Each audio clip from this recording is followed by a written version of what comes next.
Hola, hola, hola. Ahora sí, ahí estamos. Ahora sí te presento de vuelta. Estamos con la señora Paola Obielo. Ella es mastóloga. Como les decía, vamos a hablar ya de lo que tenemos que entender sobre el cáncer de mamas, cómo cuidarnos, cómo entenderlo, ¿verdad? Y cómo ocuparnos. Y siempre digo con la concientización de tener cada año o cada mes, cuando estamos en nuestro periodo, de saber qué hacer para que cuando hay algo mínimo que parece que no es como todos los días, ya vayamos a alguien como vos, a un profesional, para poder saber si está todo correcto o si tenemos que empezar a ocuparnos de otra manera. Bueno, muy buenos días. Gracias por la invitación. Realmente es un honor para mí compartir este panel con realmente mujeres destacadas y rescato dos cosas muy importantes de lo que estuvieron hablando, como dijo Gaby. El hacete cargo, me encantó, ¿verdad? Porque si nosotras no nos ocupamos de nosotras ni de cambiar nuestro mundo interior primero como para poder reflejar eso hacia el exterior, realmente no vamos a cambiar nada. Y lo otro que rescato es de justamente la sororidad, lo que nosotras debemos de hacer entre mujeres, y esto no es solamente un acto de sentarnos a vestir de rosa, sino que tiene mucha fuerza la campaña, no solamente a nivel país, sino también a nivel mundo, porque esto de vestir de rosa realmente hace un alarde a nivel mundial donde las empresas realmente se interesan para poder invertir en el avance de la ciencia. Y esto lo podemos ver tangiblemente nosotros en el día a día, porque realmente el tratamiento en el cáncer de mama ha evolucionado tanto que con tan solo decirles que hace un año atrás era totalmente otra cosa, y este año es año tras año, mes tras mes, estamos viendo realmente los resultados de estudios científicos que avalan justamente los tratamientos que nosotros hacemos, ¿sí? Entonces hoy voy a hablar de eso, de lo que en qué tenemos que ocuparnos y de qué tenemos que hacernos cargo nosotras como mujeres en este Octubre Rosa, porque lastimosamente el cáncer de mama sigue siendo la primera causa de muerte por cáncer en nuestras mujeres en el país. Y eso es lo que queremos revertir también con estas campañas de concienciación. Y si habrán visto en las noticias, ¿verdad?, por el director del INCAM, pueden ver de que realmente el costo de un tratamiento en una mujer en un estadio avanzado le cuesta mucho al Estado. Entonces tenemos que invertir en campañas de prevención, justamente como para que también nuestro sistema de salud no esté tan golpeado y dejemos de exigir algo tan caro que lo podríamos resolver de una manera mucho más sencilla y mucho menos costosa. Y no golpeando tanto a lo que es, no golpeando tanto, hablaron mucho de lo que es el bienestar, la psicología, cómo una se siente, y realmente los diagnósticos en estadio precoz también son más llevaderos para la paciente, porque somos menos agresivos en el tratamiento y somos menos agresivos en todas las conductas que tomamos. Entonces también por eso queremos incentivar a lo que es el diagnóstico precoz de la enfermedad, ¿sí? A mí me gustaría pararme. En realidad me quiero parar, así le puedo ver a todas. Bueno, acá adelante.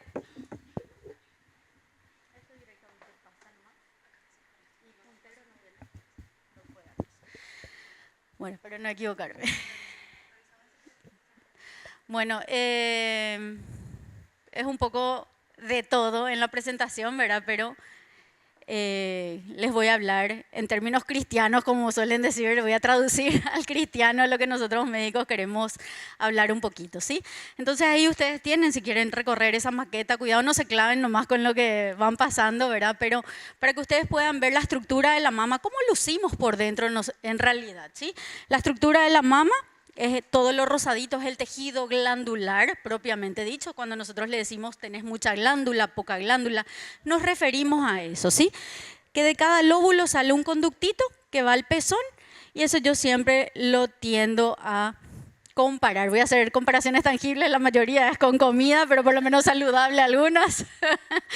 Pero saber de que esto Lo comparo con el brócoli, que la parte frondosa sería el tejido activamente que produce la leche y el tronquito, justamente los conductos que terminan a nivel del pezón. Y esto les cuento por qué, porque es una enfermedad que empieza a nivel de la unión de ese tallito con el tejido glandular específicamente dicho. Entonces vamos a empezar desde qué es lo que es el cáncer. Siempre digo porque hablamos diferente y saber que nosotros como seres humanos estamos compuestos por un conjunto de células, un montón de tipos celulares, y esta célula tiene en su interior una información, ¿sí? Esta información que está en el núcleo que se llama ADN, ¿sí? Entonces, remontando a lo que estudiaron alguna vez en el colegio, saber de que ese ADN le dice a la célula cuál es la función que debe de cumplir. Así como ustedes en sus trabajos saben lo que tienen que hacer, qué producto tienen que lograr, ¿verdad? E incluso la hora de salida, todas las funciones, incluso sabe la célula cuándo se tiene que morir, ¿sí? Es una muerte celular programada, ¿sí? Ahora, cuando existen errores en ese ADN, que podemos traerlo desde el nacimiento o adquirirlo a lo largo del envejecimiento, es que nosotros podemos ver algo ya genético hereditario o genéticamente alterado por algo adquirido a lo largo del envejecimiento. Porque a medida que envejecemos, la célula también envejece y va teniendo errores, ¿sí? Entonces, para hacerlo más fácil, si es que es algo genético ya de nacimiento o que vamos adquiriendo por muchas agresiones a esa información, es que esta célula puede cambiar, ¿sí? Puede alterar su información y en vez de ser alguien bonito, se convierte en alguien malo, en una célula maligna, y que esta célula tiene el potencial de dividirse descontroladamente, ¿sí? Entonces, resumiendo, el conjunto de células, cuando alguna altera su información y empieza a proliferar descontroladamente, eso es lo que nosotros llamamos cáncer, ¿sí? Entonces, mira, se va hacia atrás.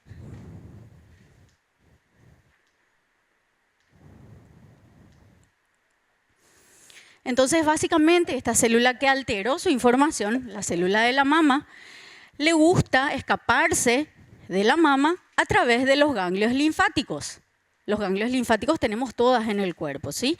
Entonces, saber de que así como necesitamos salir de la capital ruta 1, ruta 2, la ruta de salida de las células enfermas de la mama tienden a ser los ganglios linfáticos, por eso que nosotros en el tratamiento siempre estudiamos los ganglios. Ganglios tienen todas, porque a veces escuchamos en la consulta, me salió un ganglio, cosa que es algo errado decir. Tenemos un ganglio, ahora que eso esté inflamado por algo benigno, por una infección o esté realmente comprometido por una enfermedad, es otra cosa, ¿sí? Y cuando esta célula migra a otros órganos, llámese cerebro, hígado, pulmón, huesos, estas células van a estos órganos y crean nuevas colonias celulares reproduciéndose descontroladamente con la misma información errada. Y eso es lo que nosotros llamamos metástasis. Es cuando la enfermedad viajó a otros órganos y se instaló y creó nuevas comunidades. Entonces, como les decía, la primera causa de muerte a nivel mundo siempre son las enfermedades cardiovasculares, llámense hipertensión, diabetes, ¿sí? Pero si hablamos de causas de muerte, el cáncer ocupa el segundo lugar. Y si hablamos de cáncer, específicamente el cáncer de mama lleva la delantera junto con el cáncer de cuello uterino. Y como les decía, eso es lo que queremos revertir, ¿sí? Y esto es lo que quiero que lleven como primera premisa, ¿sí? El 80% de los cánceres de mama son esporádicos. ¿Qué quiere decir eso? La enfermedad se tapa los ojos y dice, yo te quiero a vos. No mires si en tu familia hay o no alguien, porque muchas mujeres esperan a tener un familiar con cáncer para decidir controlarse, ¿sí?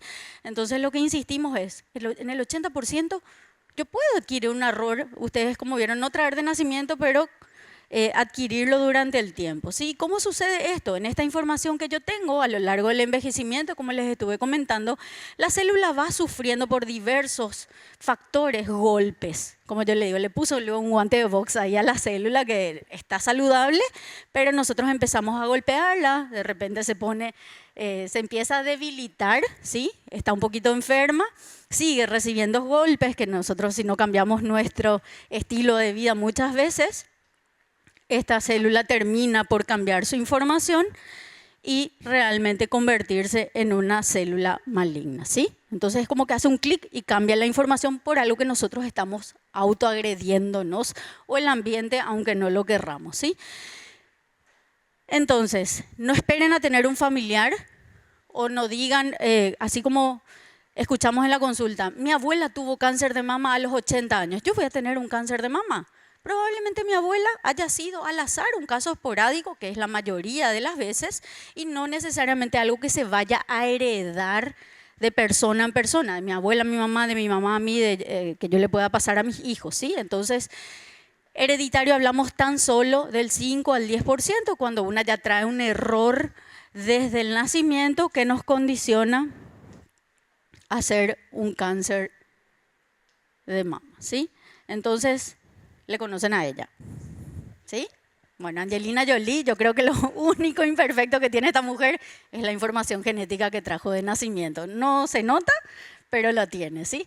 Ella tiene una mutación en un gen que se llama BRCA, ¿sí? Que lo tenía la madre, por lo cual ella decidió hacerse también el test genético, era portadora de la mutación, lo cual le predisponía a ella a hacer altamente un cáncer de mama y de ovario. Por eso ella determinó, o sea, tomó la conducta drástica de hacerse la mastectomía y la oforectomía, ¿sí? Entonces, para evitar tener un cáncer de mama y ovario, ¿sí?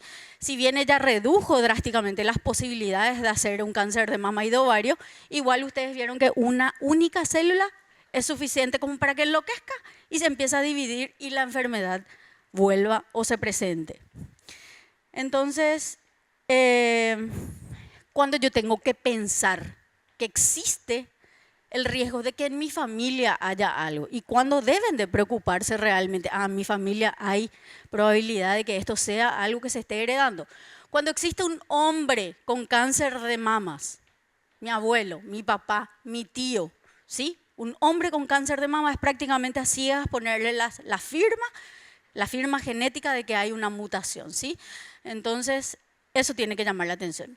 O cuando una mujer ha hecho un cáncer de mama bilateral, cuando una mujer ha tenido cáncer de mama y de ovario, o cuando hay más de 2 mujeres, entonces no basta solo la abuela, ¿sí?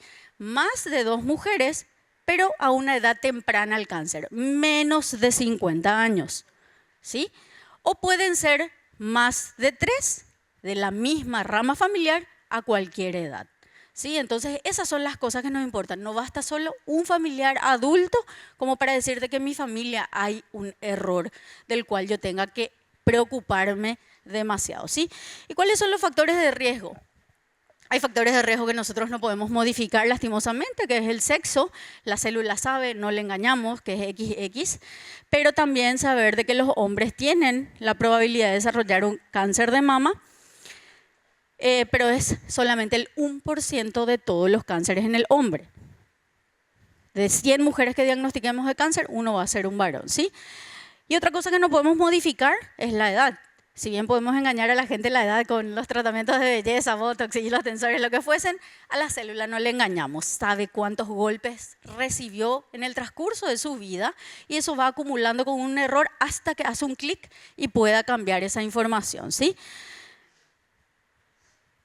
1 de cada 8 mujeres que llega a los 80 años va a hacer un cáncer de mama, ¿sí? Entonces, si es que me va a elegir nomás luego, como digo, después es donde vamos a trabajar en lo que podemos modificar y apagar los foquitos para que escondernos y no nos encuentren más fácilmente, o no comprar los tickets, como digo, de sorteo para que salir sorteadas a lo que no queremos. La raza blanca es más, está más predispuesta, más propensa.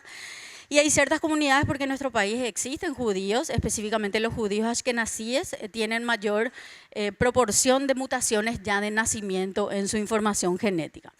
Y otra de las cosas, y hablaban también de la parte hormonal, referían de que nosotras somos una montaña rusa en cuanto a la fluctuación hormonal que nosotras tenemos a lo largo de cada ciclo menstrual, ¿sí?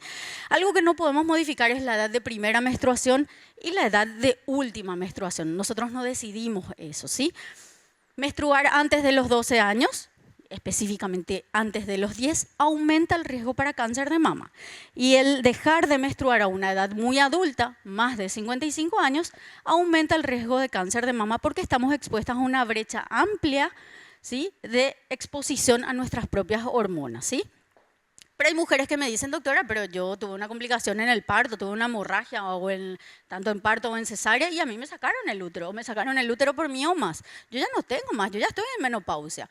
No. Y esto también porque nosotras tenemos que conocernos como mujeres y saber qué es la menopausia, porque tanto se habla de eso, y contarles de que nosotras saben que tenemos los ovarios, que son los órganos funcionales hormonalmente, son como dos limoncitos, yo les suelo decir, de que apretamos cada día un poquito y sale un jugo que es la hormona, ¿sí? Entonces, cuando ese ovario ya apretamos y no sale más nada, estamos secas, por decir así, esa es la menopausia, ausencia de actividad hormonal por los ovarios, ¿sí? Entonces, por más de que no tengan útero, no significa que estén en menopausia, solamente no tienen el órgano efector de esas hormonas que nos hace dar cuenta que ya los ovarios no funcionan, ¿sí? Entonces es más difícil predecir la edad de última menstruación de una paciente sin útero, pero a veces algunas lo sienten y lo resienten en el climaterio y menopausia, ¿sí? Y los factores modificables, y es acá donde nosotras podemos trabajar. Y esto es lo que decimos, son los golpes que nosotros o le damos o el ambiente nos da a nuestra información y que nosotros sí podemos hacer algo. Los hábitos tóxicos, el cigarrillo y el alcohol, y de ellos específicamente el alcohol. El alcohol es un factor súper marcado para el cáncer de mama y eso mucha gente desconoce porque hay gente que así vive todos los días brindando. Está bien, aplaudo a la gente feliz, ¿verdad? Pero hay que cuidarse y el alcohol es un factor de riesgo hasta 50 veces. Es mucho más importante que el anticonceptivo que toman, ¿sí? Entonces eso desconocen y eso es lo que nosotros queremos contar, ¿sí? Con respecto a los contaminantes ambientales, hay algunas cosas que nosotros podemos evitar. Si bien la regulación sanitaria en otros países prohíbe la comercialización de ciertos productos que tienen contaminantes, sulfitos, BPA, ¿sí? Entonces, incluso con los plásticos, de repente cosméticos, desde todo lo que nosotros utilizamos podrían tener contaminantes, ¿sí? Esto les digo también por las botellitas de agua que de repente con el calor pueden liberar estos tóxicos al agua que nosotros consumimos. O sea, simples cosas que nosotros hacemos día a día y desconocemos. El calentar la comida en el tupper, algunas que van a la oficina. No es el microondas el problema, es el plástico que libera un tóxico tras ser calentado, ¿sí? Entonces cambiar estrategias, guardar la comida en cosas de vidrio, en la heladera, ¿sí? Entonces cambiar pequeñas cositas, porque a veces están más preocupadas por los contaminantes. Por ejemplo, escuché mucho en este tiempo el desodorante. Doctora, el desodorante es cierto que hay que usar sin aluminio. Nos volvemos locas buscando en farmacia o en lugares que de repente no conseguimos este tipo de productos, ¿verdad? Entonces, cambiemos otras cosas, apaguemos otros foquitos que tenemos alrededor y de lo que sí podemos encargarnos. Con respecto a lo modificable, bueno, esto nosotras como mujeres emprendedoras muchas veces y que queremos sobresalir, formarnos, también posponemos la maternidad. El tener un hijo, no tener hijos, aumenta el riesgo para cáncer de mama, ¿sí? Y el hecho de posponer la maternidad, el primer hijo después de los 35 años, aumenta el riesgo para cáncer de mama, ¿sí? El tener muchos hijos es un factor protector. Espero que no aumente la tasa de natalidad con esto. Todas embarazadas, la doctora dijo. Bueno, pero saber de que no tener hijos y posponer el embarazo más de 35 años aumenta el riesgo para cáncer de mama, ¿sí? Y como les decía, el uso de hormonas. Lo que nosotros nos referimos con el uso hormonal es a la terapia de reemplazo hormonal. Cuando esos limoncitos dejaron de funcionar, no tengo más jugo, estoy en menopausia, yo doy jugo a la paciente, ¿sí? Le doy un toque hormonal. Más de 5 años de terapia de reemplazo hormonal aumenta el riesgo para cáncer de mama. Los anticonceptivos, hay pacientes que tienen nódulos y pueden tomar, son categoría 2 de riesgo. Entonces, hay algunas pacientes con nódulos que toman anticonceptivos. Tienen que pasar 10 años de manera ininterrumpida del uso de un anticonceptivo como para aumentar ligeramente el riesgo para cáncer de mama. Acuérdense, el alcohol es mucho más importante. Los alimentos ultraprocesados, lo que hablaba Gaby, de tratar de programarnos o si no estamos condenados a que la comida realmente nos elija a nosotros. Y la obesidad y sobrepeso son factores importantes porque la grasa del cuerpo es la segunda fuente hormonal. Entonces, saber solamente que el ovario es el que está produciendo, no, la grasa también produce estrógenos y eso estimula mama y ovarios, mama y útero principalmente, ¿sí? Y la lactancia, que es un factor protector, así que insistimos en dar de mamar cuanto más. Hay veces que algunas exageran 5 años y siguen mamando, ¿verdad? Pero aleluya, para nosotros es un factor protector. Más de 1 año de haber dado de mamar protege hasta 3% veces más de una paciente que no dio de mamar. Así que con toda la lactancia, ¿sí? Por eso siempre recomendamos actividad física, alimentación saludable, y me encantó también lo de la salud psicológica, ¿sí? La salud emocional, ¿sí? Eso también influye porque, aunque ustedes no crean, el estrés es una enfermedad real. A veces nos sentimos enfermos, nos hacemos todos los análisis laboratorios, estamos supuestamente súper bien, pero nos seguimos sintiendo enfermos, ¿verdad? Entonces, es algo real porque la célula libera hormonas de alerta, ¿sí? Cuando estamos estresados, y eso libera también basura, que son los radicales libres. Y esto termina por intoxicarnos y hacer el mal que realmente no queremos, ¿sí? Otro de los, o sea, en línea general, los mitos. Muchas dicen de que tras un golpe empezó la enfermedad. Quiero que levante la mano quien nunca se golpeó en la mama. Imposible, ¿verdad?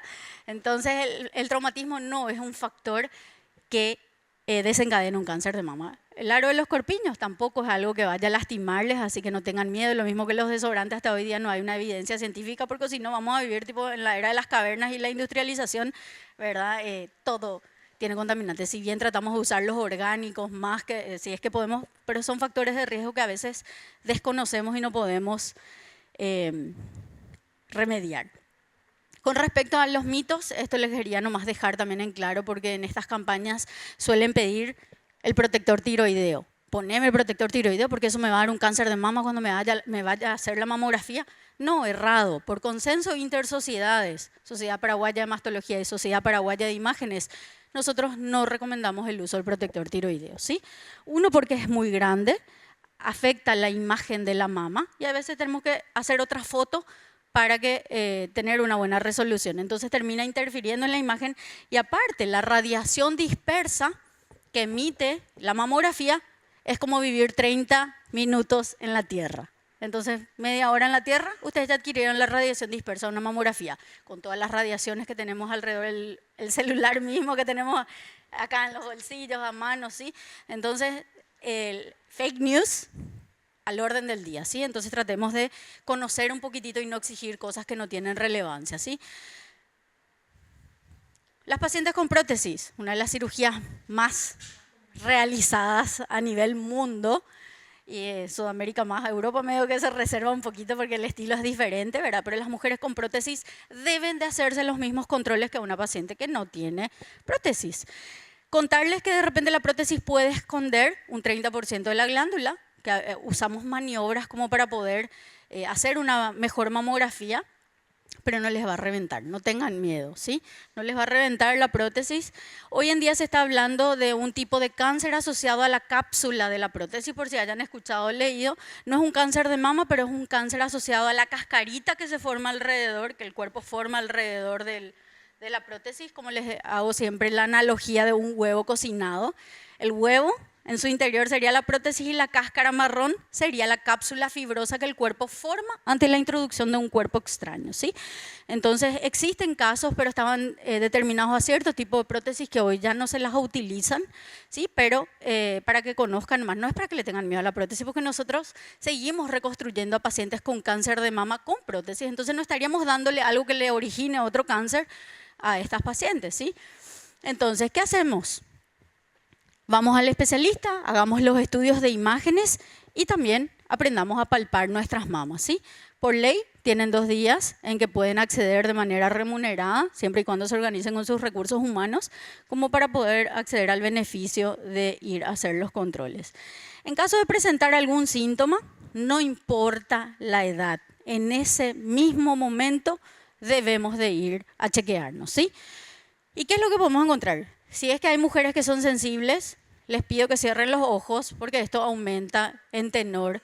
Yo ya tuve pacientes llorando y no quiero ser responsable tampoco, pero quiero que sepan de que esto es lo que seguimos viendo. Yo trabajo en hospitales públicos, tanto en privado, y la diferencia es abismal de quién realmente está educada y quién no tiene la educación y no tiene los medios. Seguimos viendo casos extremadamente avanzados. Queremos cambiar. Y quien más, quien menos tiene un familiar hacia el interior o tiene conocidos, de repente el personal que está a nuestro cargo también tiene familiares. Entonces, alentemos, demos información. Ya te hiciste vos tu mamografía, ya es interesarnos un poquito en el que están nuestros colaboradores, como decían anteriormente, ¿sí? Entonces, ¿qué podemos encontrar? Acá ustedes pueden ver una mama que tiene una retracción, es como un hoyuelo, el hoyuelo de la cara, ¿sí? La piel se retrae. El pezón retraído, la retracción del pezón. El pezón es algo que tiene una prominencia hacia el exterior, vale la redundancia, ¿verdad? Pero si es que era normal y esto se está introduciendo, ojo, debe de llamarles la atención. Están intentando traerlo de vuelta hacia afuera, no lo logran, algo está sucediendo, ¿sí? En caso de tener alteraciones en la piel de la areola y el pezón, hay enfermedades que se llaman enfermedad de Payet, que puede ser un simple eczema, o puede ser algo, hemos visto pacientes tratadas crónicamente 1 o 2 años como eczema que no remitían y eran cánceres de mama, la enfermedad de Payet. En caso de haber secreciones, específicamente sangre, ¿sí?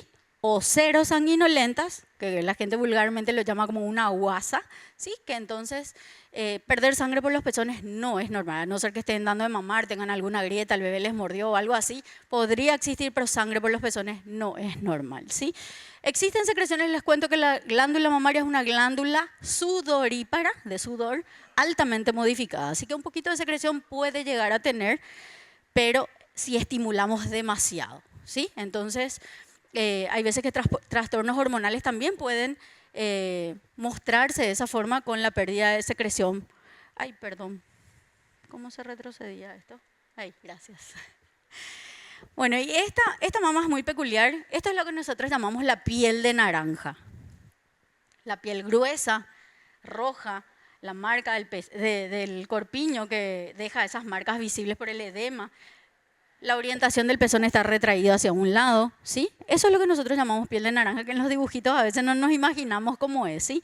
Esto puede ser tan simple una inflamación, pero la retracción del pezón ya nos llama la desviación. Esto es un cáncer inflamatorio y algunas quedan en la casa pensando que tienen solamente una mastitis, ¿sí? Y en realidad es un cáncer inflamatorio, ¿sí? Nódulos palpables, saber de que no todo nódulo palpable es un cáncer, pero todo nódulo que aparece debe de ser estudiado, ¿sí? Asimetrías, y empiezan a ponerse más duras las imágenes, ¿sí? Entonces las asimetrías, esto no es algo que la paciente se despertó y dijo, ¿qué pasó, verdad? Es un proceso evolutivo donde nosotras tenemos que aprender a mirarnos, porque hay veces que tenemos asimetrías, nos partimos, ¿verdad? Somos perfectamente imperfectos, como digo, pero esto está traccionando a la mama y realmente esta es una verdadera asimetría. No el que el bebé haya estimulado a un lado más o nacemos con una ligera asimetría, ¿sí? Hay veces que podemos mirarnos y las mamas están en perfectas condiciones, pero vemos en las regiones ganglionarias, ustedes ya vieron de que los ganglios son estructuras normales que usan como rutas de salida, entonces pueden presenciarse de esa forma, aparecer en esos lugares, así que es un lugar que debemos estar habituados a revisar.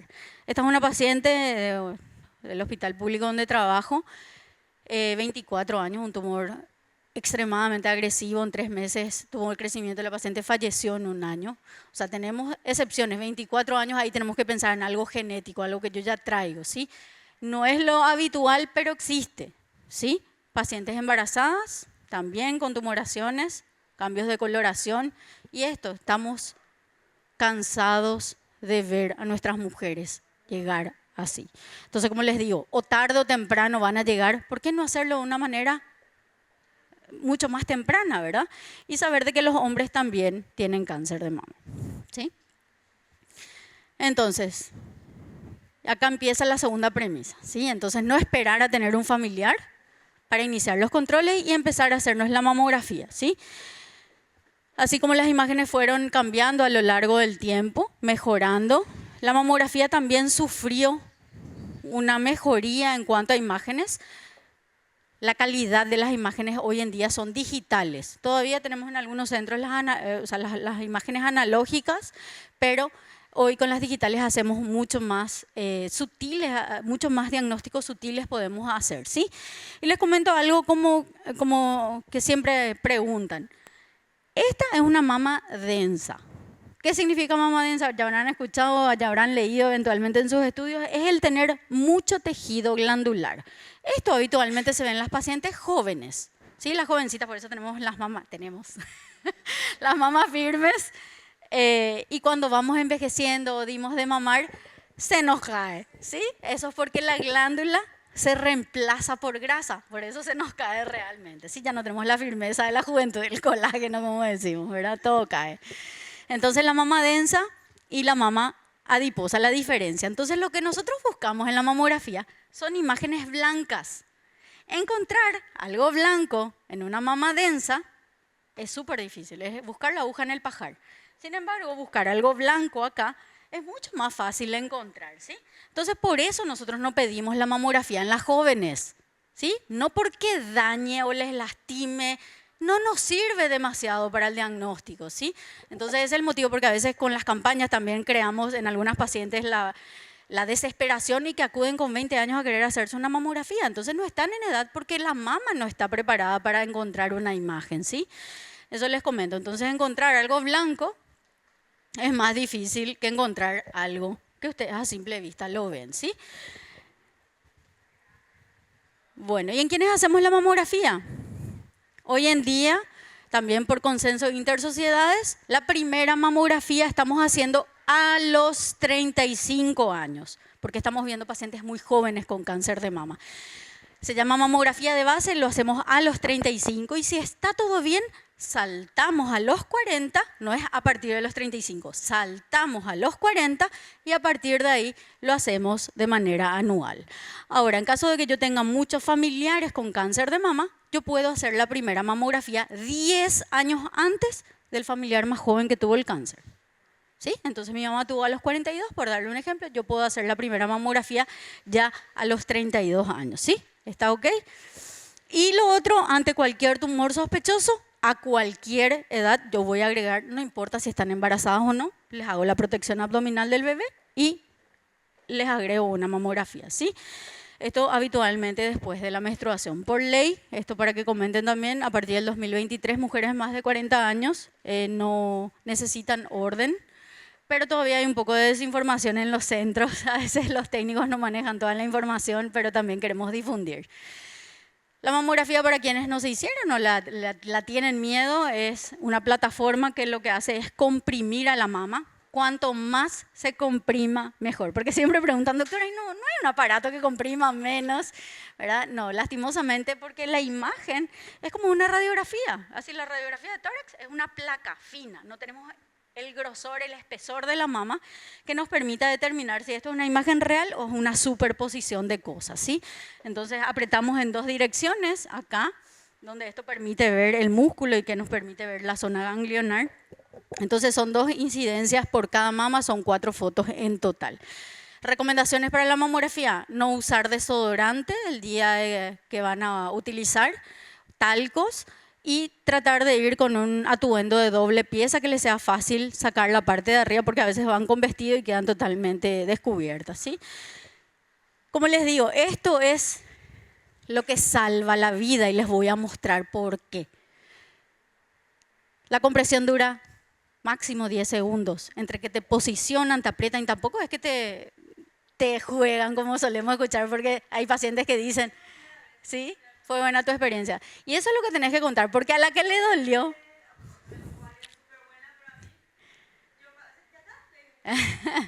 Genial, eso es lo que queremos justamente dispersar, ¿verdad? Porque a la que le dolió siempre es la encargada de hacer la mala propaganda. No te vayas, lo haces, te aprieta todo mal, te juegan, no te aprieten. Así están, ¿verdad?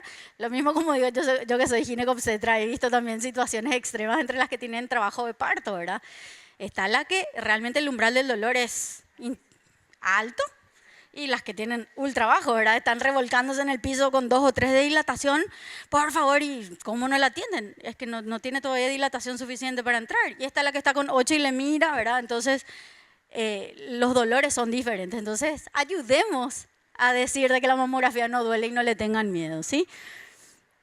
Son rayos de baja penetrancia, así que no tengan miedo. Vemos las cosas blancas, las pacientes que tienen prótesis también, tenemos que hacer.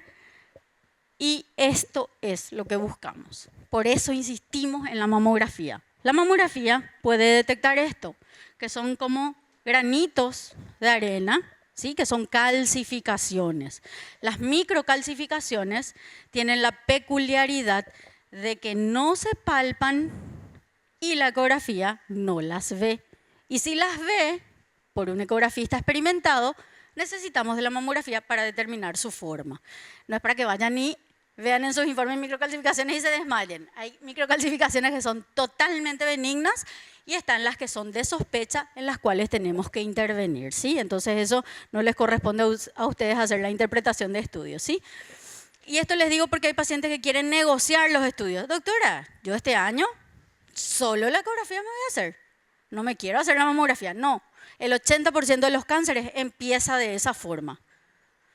Pero el 80% de las microcalcificaciones son benignas. ¿Sí? Entonces la ecografía es un estudio complementario, nos ayuda, es una herramienta en el diagnóstico, pero no la suplanta a la mamografía porque ve cosas diferentes. Esto hacemos en mujeres jóvenes para evaluar esas mamas densas, en pacientes embarazadas para determinar los nódulos de qué características son, en caso de control de prótesis, integridad si no están rotas y en los casos inflamatorios. Comprimir una mama así no empezamos para descartar que no haya colección de pus, empezamos con una ecografía, ¿sí? Entonces la ecografía nos ayuda a determinar estas imágenes bien redonditas versus esas que parecen una arañita, determinar sus características. Si es un quiste, que yo siempre lo comparo, vamos a la alimentación saludable de vuelta al huevo crudo, ¿sí? Cáscara y líquido. Los quistes 99,9% son benignos. Hay un porcentaje que puede ser la excepción, ¿sí? O si ese nódulo es sólido, un nódulo o un huevo cocinado, como digo, ¿sí? Entonces la estructura es diferente.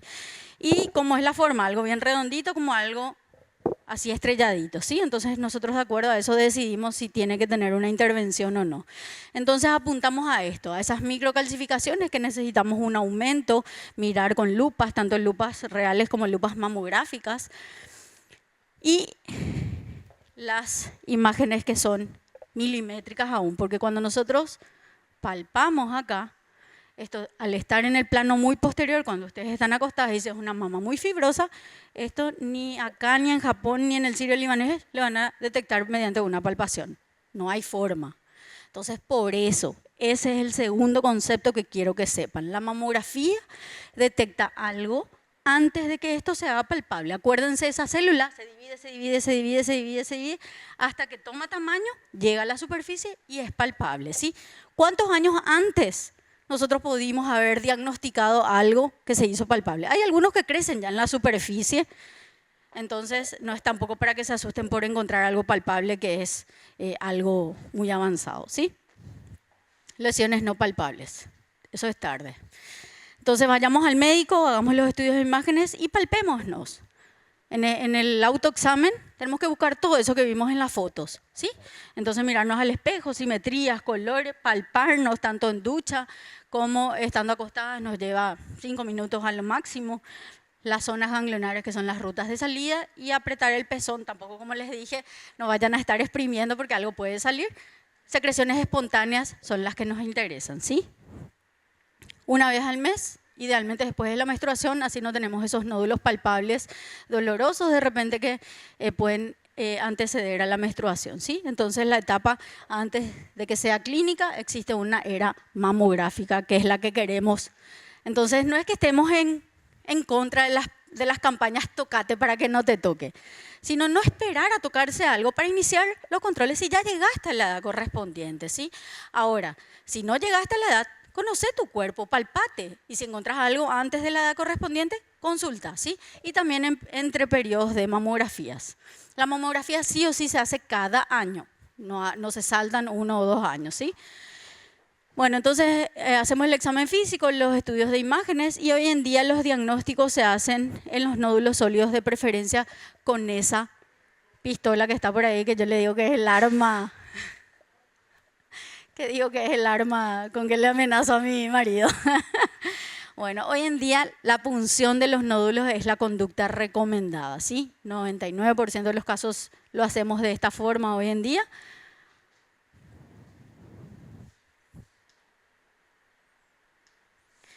Que utilizamos esa aguja con anestesia local a través de la piel, introducimos hasta el nódulo. Hay casos donde no podemos hacer este tipo de punciones y debemos recurrir a una cirugía, pero es la minoría de los casos, ¿sí? Entonces, guiado por ecografía, vemos la aguja entrar al nódulo y esa aguja lleva unos microfragmentos que nosotros mandamos al patólogo, que es el especialista que mira en el microscopio y nos dice, esto es un cáncer o esto es un nódulo benigno. Nos da el diagnóstico real de la enfermedad. Podemos tener sospecha por imágenes, pero la confirmación lo da la biopsia. Y esto para que sepan en línea general y para que aprendamos a no opinar, ¿sí? Uno, porque sobre esos pedacitos que nosotros sacamos le hacemos una serie de marcadores moleculares que nos dicen el apellido del cáncer. Entonces siempre pongo un ejemplo muy claro, ¿verdad? Vos podés ser Ana Gómez y ella Ana González. No porque las dos sean cáncer significa que a vos te gusta el mismo tratamiento. Ana Gómez es sensible a la quimioterapia, Ana González no es sensible a la quimioterapia, es sensible a la hormonoterapia. Entonces no por hablar de cáncer estamos hablando de todos los tipos de cáncer de que son iguales. Entonces eso les digo porque es común escuchar, ¿por qué no te haces esto? Porque mi tía es igualito al tuyo y a esta le hicieron tal cosa y le funcionó. Y estamos así, le confundimos más a la paciente de lo que en realidad podríamos llegar a ayudarla, ¿sí? Entonces nosotros tenemos clasificaciones de acuerdo a esas moléculas que vamos haciendo y el diagnóstico lo basamos, el tratamiento lo basamos en ese tipo de marcadores, ¿sí? Entonces sabemos si es que la paciente tiene que ir a cirugía primero o si necesita un tratamiento de quimioterapia aunque el nódulo fuese muy pequeñito, ¿sí? Porque a veces tenemos nódulos de 1,5 centímetros en una mama muy grande. La primera conducta de igual forma, según ese apellido, no es ir a operar de entrada, ¿sí? Entonces tenemos estudios justamente que nos demuestran una conducta diferente, ¿sí? Entonces diseñamos el tratamiento como un traje a medida, como un sastre, de acuerdo a cada paciente, entonces no opinemos sobre la similitud de los diagnósticos. En cuanto a cirugías, la cirugía más marcada es la mastectomía, el perder toda la mama, la piel, la areola y el pezón, y encargarnos de los ganglios que son la ruta de salida. Siempre estudiamos eso en la cirugía. Siempre les pongo el ejemplo, vamos a lo saludable, que los ganglios están como un cacho de uvas, ¿sí? En la axila. Nosotros podemos estudiar 1 o 2 bolitas o tenemos necesidad de sacar todo el cacho, ¿sí? Sacar todos los ganglios. Depende de cada paciente y eso no es algo que ellas puedan decidir. Hoy en día no hace falta mutilar a las pacientes, si es que tienen indicación, y hoy podemos proponer cirugías con reconstrucción inmediata. Por una cicatriz periareolar y una cicatriz axilar, la paciente tiene una mastectomía, ella ya no tiene glándula, y acá les hago un ejemplo no tan saludable. Es como el pan Felipe, que usted, ¿quién alguna vez no le sacó la parte de adentro de lo blanco creyendo de que eso no engorda, verdad? Entonces le sacamos lo blanco, es lo mismo. Sacamos el contenido, dejamos la piel, la cáscara, no hace falta perder areola y pezón, e introducimos una prótesis ahí, ¿sí? Entonces la paciente tiene una mastectomía con una reconstrucción, ¿sí? Tratamos de dar seguridad oncológica, como también tratamiento estético, porque eso devuelve también la realidad a la paciente, mirarse al espejo y poder apreciarse. Nosotras que nos cuidamos todo, ¿verdad? También la apariencia importa. Pacientes con tumores grandes, en este caso hicimos una mastectomía bilateral con reconstrucción de prótesis bilateral. Acá ustedes no pueden ver la cicatriz porque quedó escondida en el surco. Entonces, hoy en día no hace falta, avanzamos tanto y como les decía, tanto en cirugía como en medicaciones, esto da pasos agigantados día a día, ¿sí?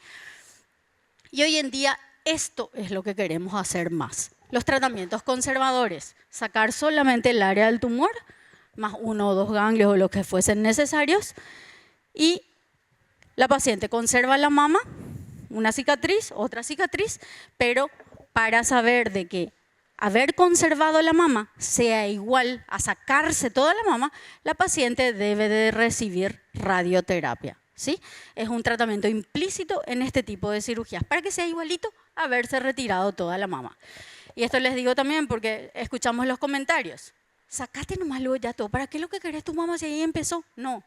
Es totalmente un concepto errado, antiguo. Hoy en día tenemos incluso mejores tasas en las pacientes de cura con este tipo de cirugía, ¿sí? Porque piensan además que si se sacan toda la mama ya no van a hacer radioterapia. Existen otras indicaciones de radioterapia que igual pueden tenerlas habiéndose sacado toda la mama, ¿sí?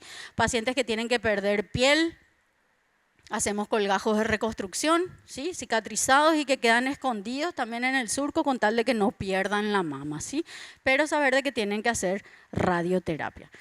Ya nos vamos acercando al final por si se estén aburriendo. Pero es un poco de cultura general también y ver cómo nosotros avanzamos, ¿sí? Y esto es lo que quiero que se lleven a la casa. El diagnóstico precoz de la enfermedad. No esperar a palparse algo o esperar a que aparezca un familiar para iniciar los controles con mamografía. ¿Y por qué? Porque en el 100% de los casos la sobrevida a 5 años es del 100% en lesiones no palpables y en lesiones avanzadas baja al 16%. Entonces tengamos hábitos de vida saludables, demos de mamar si podemos, vayamos al especialista, hagamos las imágenes y controlemos nuestras mamas entre periodos o si no llegamos a la edad de mamografía.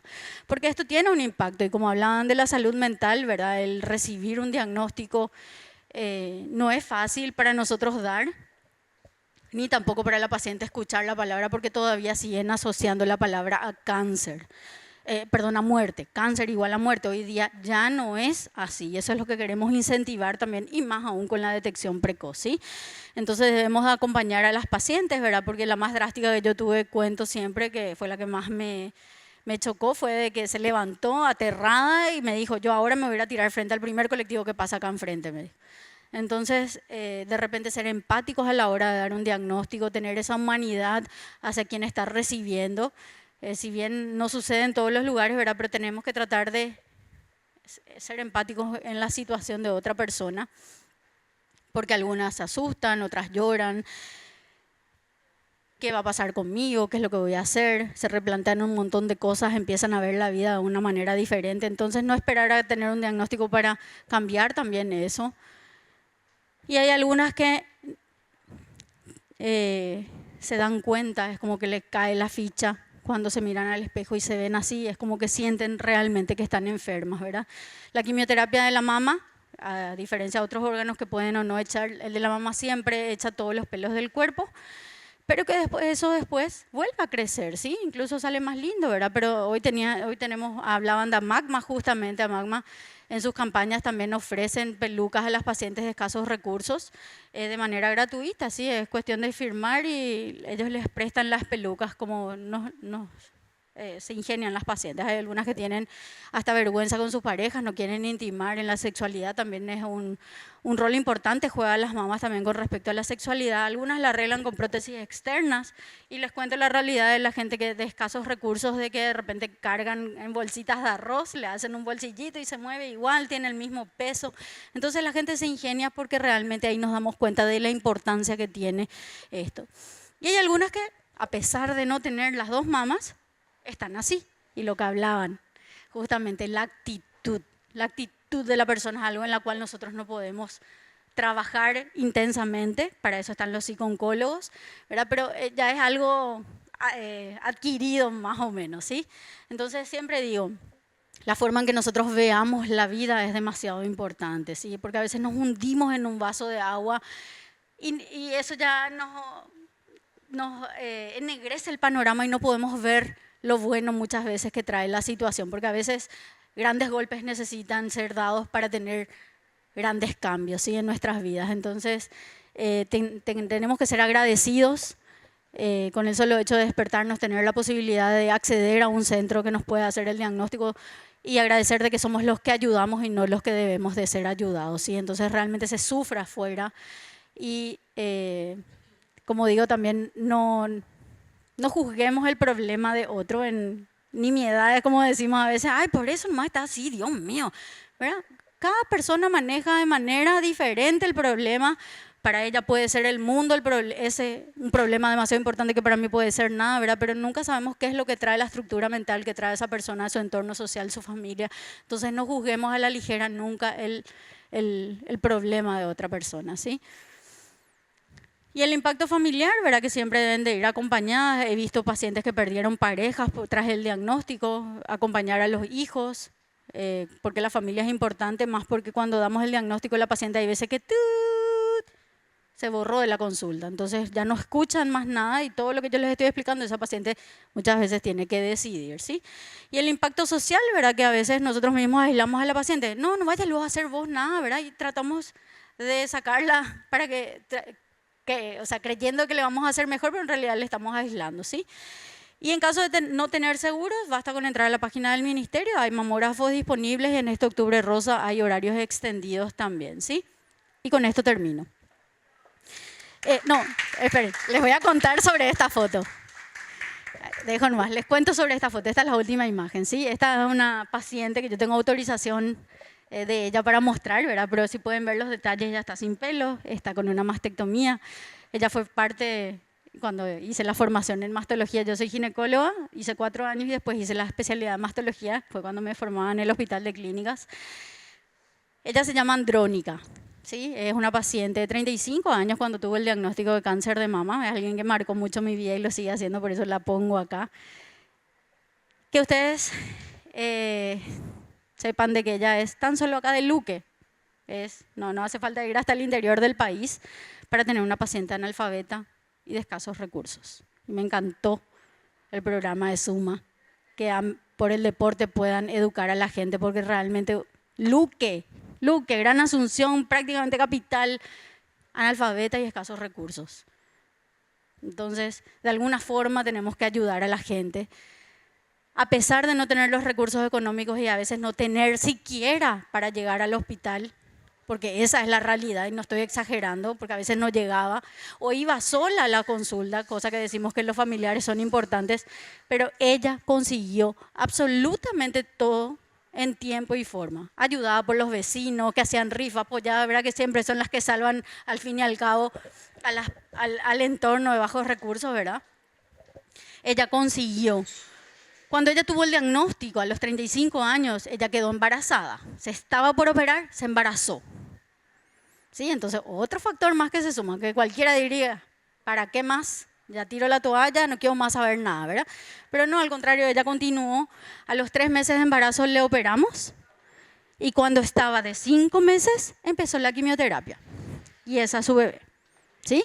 Entonces, se puede, con todos los factores adversos que uno puede decir, ella lo consiguió y para mí es un ejemplo de lucha, de resistencia a pesar de todas las trabas que la vida le pudo haber puesto. Y ahí resumo nuevamente con la actitud de cada una.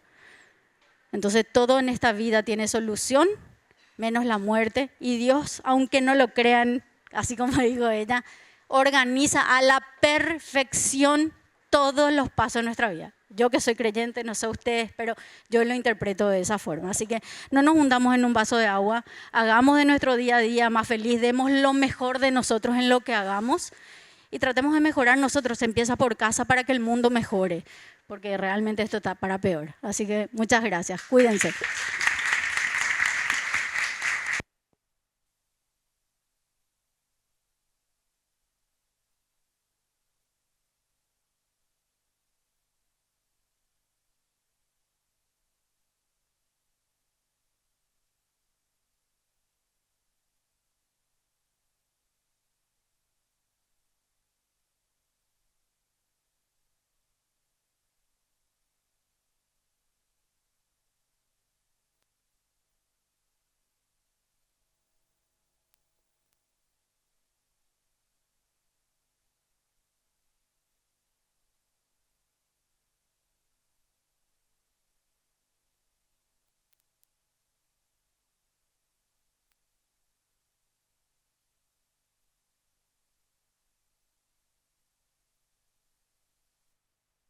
Oh, sí. Sí.